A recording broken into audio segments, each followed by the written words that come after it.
सत्य असेल तेच दिसेल.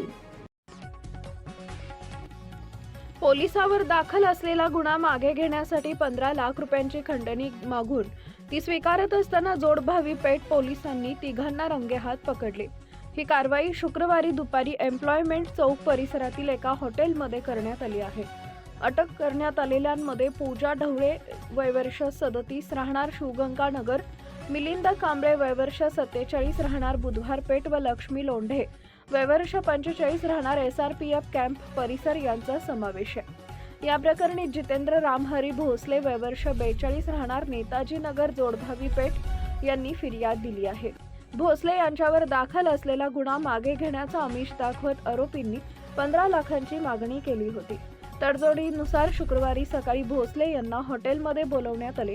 याबाबत भोसले यांनी आधीच पोलिसांकडे तक्रार केल्यानं सहाय्यक पोलीस निरीक्षक विष्णू गायकवाड यांनी पंचासह सापळा रचला. भोसले यांनी आरोपींना 50,000 रुपये रोख व 14,50,000 रुपयांचे 2 धनादेश दिल्यानंतर पोलिसांनी तात्काळ कारवाई करत रोख रक्कम व धनादेश प्राप्त करून तीनही आरोपींना ताब्यात घेतले.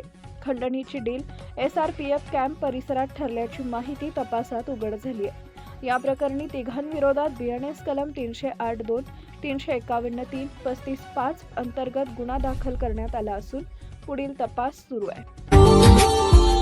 Subscribe now and press the bell icon.